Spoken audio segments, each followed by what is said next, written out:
And welcome back to Pizza Inn. We have got the Pizza Inn Offensive Player of the Week. Not from this past week, but from 2 weeks ago. He took the weekend off this past week. Would have loved to have been there, but was battling an illness though.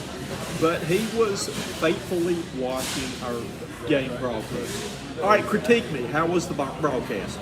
It was great. It was really good. How about the camera work? Let me know. I had to get excited there a couple of times. When he scored and he made the diving catch on the 1 yard line, and some of the other plays there, Cam made his sliding catch in there for a first down, and some of the other good things in there. He's good for one of those a game, that sliding catch where he goes down and gets it right there. He'll dig one out for you there, though. But give me some constructive criticism of that. It was pretty good. They were great. And thank goodness that's the best one we've had since first of the year. So we missed you last week, and hopefully, the people that were watching the game, you were in their thoughts and prayers. They were trying to get you well and back. Well, how you feeling now? I feel great.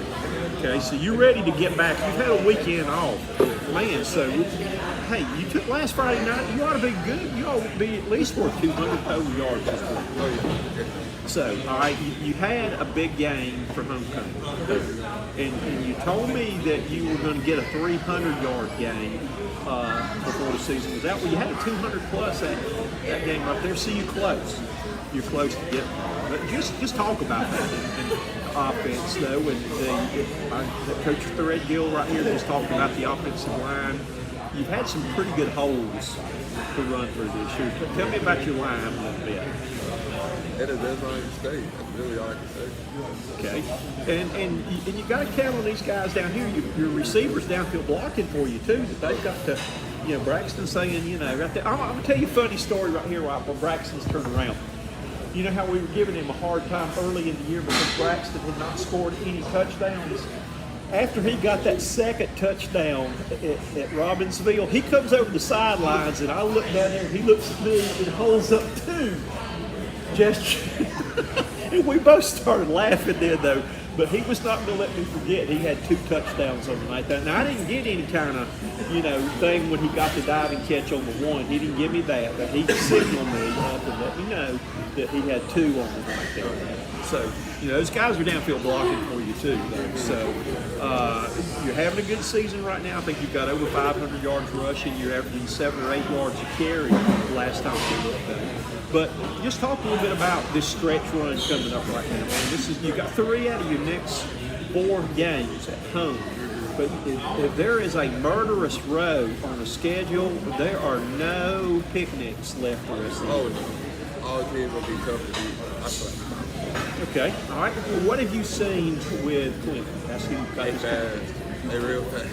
They're fast right there, and I'm sure they're athletic too. So, again, it's going to be something interesting though. But just talk too about you've got 3 in a row at home. About playing at home. I love playing at home. It's like my favorite thing because I do the fence loud.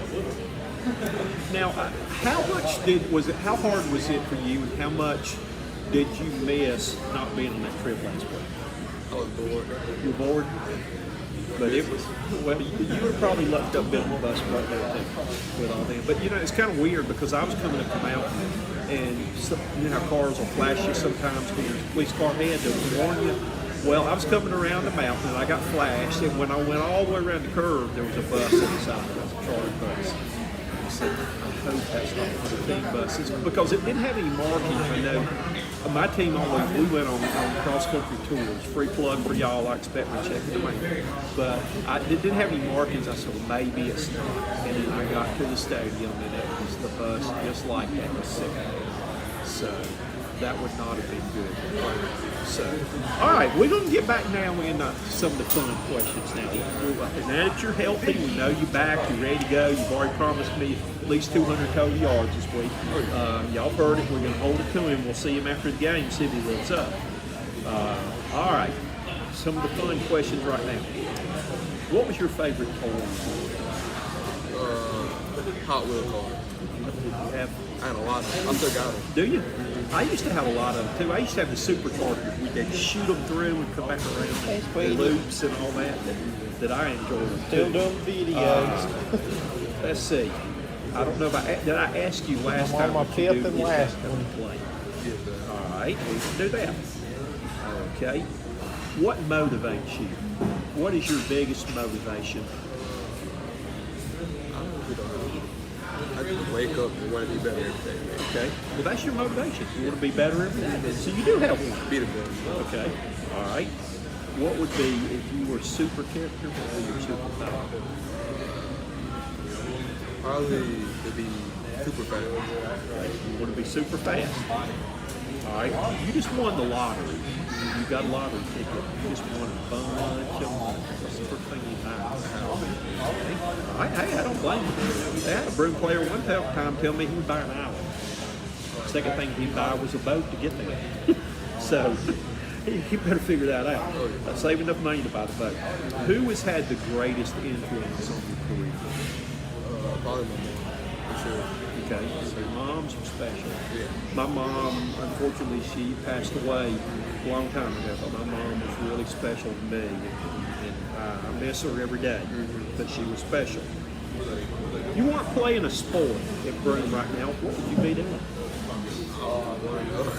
Would you be in the band, or don't have any musical talents there? Okay, let's see. What's the biggest thing you have learned playing sports? I've learned a lot, but probably the biggest is like I can always count on other people to be there for me. And they can count on me to be there for them. Accountability. There you go, accountability part. That's really big. What's your definition of success, a leader, and a winner? Success is like being great at everything. Well, not everything, but being good at like what you're doing. Being a leader is like leading by example, not doing anything bad or anything not good, I guess. What's the other one? The other one was a leader. I'll get back to them again. Here, leader, success, and winner. Winner is like just being the best.